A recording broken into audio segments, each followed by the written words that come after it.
La agenda de negociación entre el Gobierno Nacional y la insurgencia de las FARC-EP estableció la necesidad de abordar la participación política en Colombia para la construcción de una paz estable y duradera, donde se definieran las bases de una ampliación democrática para el ejercicio de la acción política, la cual tuviese las garantías necesarias para su desarrollo, prescribiendo el uso de las armas como mecanismo. El punto 2.2 del acuerdo final establece los mecanismos democráticos de participación ciudadana, mandato en el 2.2.2, garantías para la movilización y la protesta pacífica como formas de acción política de sujetos de derecho colectivo. Y es que el Acuerdo de La Habana permitió identificar, o no identificar,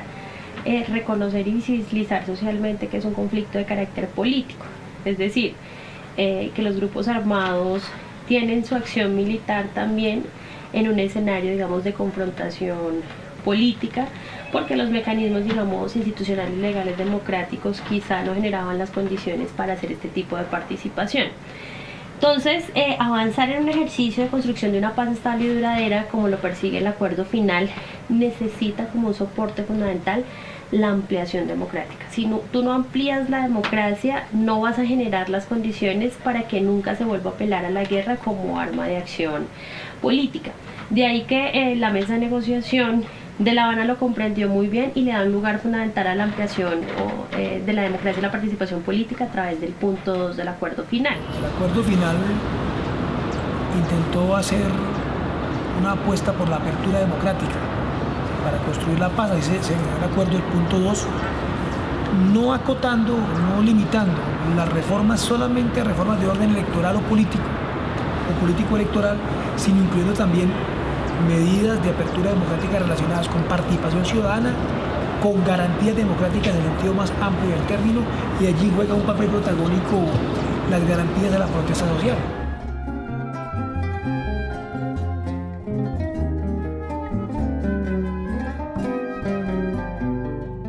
El punto 2.2 del acuerdo final tiene un componente de garantías para las organizaciones y los movimientos sociales. El acuerdo final establece una serie de bullets, creo que son como alrededor de 15 bullets que se dicen, hay que cumplir estos asuntos para poder impulsar la participación de las organizaciones y los movimientos sociales. Eso ya es un elemento muy importante porque reconoce como sujeto de derechos y sujeto político no a los individuos, sino a unos colectivos que son organizaciones y movimientos sociales. Entonces el acuerdo final dice hay que darles garantías a ellos. Entonces vamos a hacer un gran debate nacional para ver cuáles son las garantías que necesitan las organizaciones y los movimientos sociales, y vamos a crear una comisión de diálogo para que nos presente un proyecto de ley o para que nos dé unos lineamientos sobre los cuales construir una ley estatutaria de participación, de garantías para la participación de las organizaciones y los movimientos. Entonces, durante el año pasado, que es el año del Fast Track, digamos, el procedimiento legislativo especial para la paz, que se crea en virtud del acto legislativo 01 del 2016, durante el 2017 es como toda la implementación normativa prioritaria establecida en el 6.1.10 del acuerdo final, se empieza a hacer un gran movimiento, digamos una gran movilización social en torno a vamos a construir la ley. Entonces el acuerdo también señala que 3 entidades, Viva la Ciudadanía, Foro por Colombia y CINEP, van a asesorar al Consejo Nacional de Participación y al Ministerio del Interior para que desarrollen estos foros. Se hacen esos foros regionales, se hace un gran foro nacional donde se constituye una comisión de diálogo compuesta por miembros del Consejo Nacional de Participación y alrededor de, bueno, no estoy muy segura de la cifra, unos 15 líderes y lideresas sociales de diferentes, de Marcha Patriótica, del Congreso de los Pueblos, de organizaciones afro, de organizaciones juveniles, bueno, en fin, digamos que hay una representación bastante interesante del movimiento social, de medios de comunicación, bueno, de personas en condición de discapacidad. Digamos que se constituyó esa comisión de diálogo que fue bien diversa en su constitución. Esta comisión de diálogo recibe los insumos de la sistematización que hace estas 3 entidades y produce un proyecto de ley. Realmente fueron muy juiciosos porque ellos se le dijeron, denos unos lineamientos, y ellos, en lugar de delimitarse en los lineamientos, sacan un proyecto de ley estatutaria de garantías para la participación de las organizaciones y los movimientos sociales. Digamos que con las organizaciones alcanzamos a llegar hasta un punto en el que después de varias versiones logramos tener en una versión 38, recuerdo que fue la versión 38, un acuerdo en el que si bien no había que las partes no tenían, las organizaciones y el gobierno decían es lo mejor que pasará en la historia, por lo menos es un paso adelante muy importante en lo que se refiere a promover la participación, sobre todo en las deudas que habían quedado con la ley 1757 del 2015 de participación, que iban muy encaminadas a la participación individual, la participación de los individuos y de las personas, pero no tanto a las organizaciones, o no a las organizaciones, y no a la promoción de las asociaciones y de que la gente se organizara, o el movimiento social como tal. Ahora, ¿qué ocurre? Que ese articulado, el gobierno de Juan Manuel Santos nunca lo radica ante el Congreso de la República.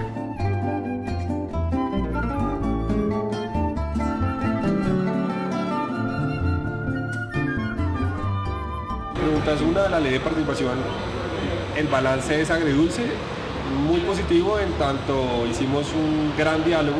con las organizaciones, muy representativo, con el sector privado, con todas las entidades del gobierno nacional que internamente por supuesto también teníamos que hacer distintas discusiones, este tema nunca había sido abordado, de darle y brindarle garantías a los movimientos sociales y a las organizaciones para que su movilización, sus reivindicaciones tuvieran realmente eco en las decisiones políticas y decisiones o la construcción de políticas públicas, pero negativo en el sentido que no pudimos llevar a presentarla. Tuvimos toda la voluntad política, toda la voluntad institucional de hacerlo, pero lamentablemente en los tiempos que estaba el fast track y después la campaña electoral como se vino dando, no nos permitió alcanzar a radicarlo, pero positivo en cuanto a quedó un documento que después de muchas versiones fue aprobado por todos los actores que estuvimos en esa discusión. Nos quedamos esperando en todo el año del fast track, del procedimiento legislativo especial, esas normas relacionadas con la protesta social. Normas elementales que estaban ahí, que tienen que ver con la reforma a la policía, por ejemplo, específicamente al SMAT, que tienen que ver con los protocolos necesarios para la protesta social, que tienen que ver con el mismo derecho a la huelga, que de hecho lo presentaron ahora las organizaciones también por la vía legislativa. Esa idea que estaba inicial nunca llegó ni siquiera a plasmarse en proyecto de ley. Y los tiempos del procedimiento legislativo especial fueron bastante acotados. Nos parecía muy largo un año y resulta que en un año de las más de 20 o 21 o 22 normas que tocaba expedir por la vía legislativa, apenas salieron 9, de las cuales algunas son están francamente en contravía con lo pactado en La Habana, como la recientemente declarada exequible ley estatutaria de la JEP. Entonces esa fue como la dura situación que se vivió. Ahora, se lograron avanzar en algunos protocolos con el Ministerio del Interior, en mantener un diálogo fluido con las organizaciones sociales. Al momento actual, el acuerdo, digamos, después de casi 2 años de la firma del acuerdo, no se ha visto en realidad un cambio en estas garantías. Insisto, a pesar de algunos esfuerzos que se puedan haber puesto en marcha, pero pues que en la práctica siguen generando dinámicas por parte de la fuerza pública de abuso de la autoridad, por parte, digamos, de los medios de comunicación de persecución y digamos, estigmatización de las organizaciones y movimientos sociales, por parte del conjunto de la ciudadanía, digamos, como en algunos casos de legitimación de estos usos de fuerza contra las organizaciones y las dinámicas de protesta, y en ese sentido pues seguimos estando en un país profundamente restringido democráticamente. Ahora se avanzó en lo normativo. Ahora, ¿tú qué vas a ver en la realidad? En lo fáctico, los poderes que hoy se empotran en los territorios son poderes que están en contra de la organización social, están en contra de los intereses de las comunidades y que han usado la violencia como una herramienta política. O sea, los 250, no sé en cuánto vayan, cuando salga este documental, de líderes asesinados después de la firma del Teatro Colón, es una muestra elocuente que no hay garantías para la protesta. Tú puedes avanzar en la concertación, tú puedes avanzar en un acuerdo de paz, pero si no tienes por un lado unos seguros jurídicos y por otro unos seguros fácticos, reales, no hay garantías para el ejercicio de la protesta. O sea, se va a seguir ejerciendo y es parte de como un terreno en disputa del acuerdo final de paz, pero hoy nosotros no vemos claramente las garantías ni vemos las medidas las medidas estatales, usamos la categoría correcta, amén del cambio de gobierno. No vemos nosotros el compromiso claro del Estado colombiano para otorgar esas plenas garantías. La mínima garantía más que avanzar, más que protocolos, ¿sí?, de comportamiento, es que si tú protestas no te va a matar. Ya con que nosotros logremos eso sería una victoria muy importante. Posteriormente, y ya como viceministro del Interior al final, cumplimos con un tema que no tenía que ver directamente con esa ley, pero que también era parte de un compromiso con el acuerdo, que era un protocolo de protesta social. Sacar adelante un protocolo de protesta social antes de terminar el gobierno para que las organizaciones pudieran movilizarse con el respeto de las instituciones, que se garantizara, como por decir, su libre movilización, se respetara la movilización social y que también se respetaran los derechos de quienes no lo hacían en su momento. Eso fue también participativo, por eso se demoró tanto en salir, pero fue muy importante lograr un acuerdo con las organizaciones para sacar adelante ese protocolo de protesta, que si bien ese protocolo no suple de ninguna manera la ley de participación y mucho menos el punto 222 del acuerdo, sí es importante en tanto avanza también en las garantías para la protesta y movilización social.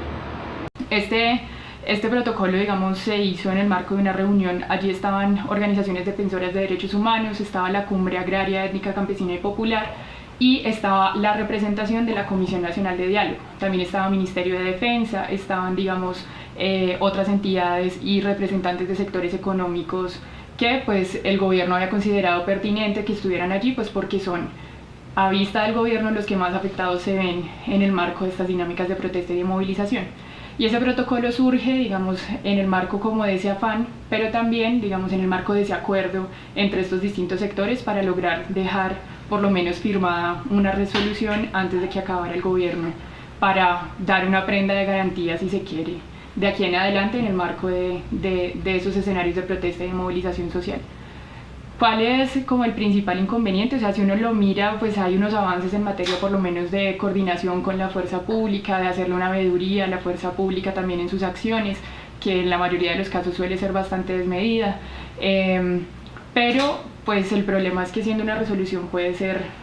anulada en cualquier momento. Entonces es un poco la preocupación también en el marco del nuevo gobierno que pueda pasar con esa resolución. Si uno hace hoy un balance en la implementación del acuerdo, puede encontrar elementos muy problemáticos, ¿cierto? No puede construir un balance que no resulta muy alentador. En todo caso, al margen de el análisis que uno haga del número de normas aprobadas, del número de tierras entregadas, etcétera, creo que sí hay un nuevo momento en la sociedad colombiana, y ese nuevo momento en la sociedad colombiana ha sido posible por la firma del acuerdo final. Creo que como sociedad todavía no hemos comprendido lo suficiente lo que representa la paz, lo que representó la firma del acuerdo, pero de ahí se desprenden una cantidad de escenarios que tenemos que como colombianas y colombianos recuperar y exigir su cumplimiento, porque estas generaciones tienen el derecho a vivir en paz, tienen el derecho a construir una sociedad de otra manera, y el acuerdo nos permite avanzar en ese horizonte. En el caso de grupos minoritarios, encontramos cómo a través de la movilización y la protesta pacífica, los pueblos y comunidades indígenas han logrado defender algunos de sus derechos fundamentales y humanos. Y ahí esperaríamos que el Estado garantizara idealmente que esas organizaciones y esos pueblos obtuvieran sus derechos sin necesidad de la movilización. Pero entonces la pregunta es, ¿por qué esos pueblos, a pesar de que en un Estado social de derecho esos derechos están garantizados, por qué tienen que movilizarse? ¿Qué ocurre con ellos? Claro, lo que pasa es que también existe una serie de tensiones y conflictividades dentro del Estado que lo que permiten es generar una ruptura con esa concepción del Estado idealista, ¿sí? Donde el Estado es un ser supremo, es un ser ordenador, pero pues cuando uno analiza el caso colombiano se da cuenta que efectivamente no es así, sino que por el contrario hay una serie de tensiones donde el Estado representa unos intereses. Veas el caso, por ejemplo, de las consultas populares que se desarrollan en los territorios para los procesos de extracción minera, y pues allí debe surgir también la movilización y la protesta social como parte de expresión de esas conflictividades, que no necesariamente pues son negativas, sino que por el contrario permiten fortalecer esa democracia que debe representar el Estado social de derecho. Sí, sin embargo, vemos que las movilizaciones, dependiendo de las circunstancias y del interés que tenga cierto sector, a veces es legítima, si no. Porque si hay una movilización alrededor de la selección Colombia porque le fue bien en un campeonato, ahí no pasa nada, nadie dice que la movilización no es buena o no es legítima, pero si hay detrás un interés económico o un interés que no es reconocido por el Estado, entonces hay la tendencia a criminalizar o a negar la movilización. En muchos casos vemos declaraciones de mandatarios que atentan precisamente o tienden a desconocer esa movilización. Y que el desconocimiento también de la movilización implica no solamente el desconocimiento del derecho colectivo a la movilización y la protesta, sino también el desconocimiento de una serie de derechos individuales que intentan garantizarte a partir de este mecanismo.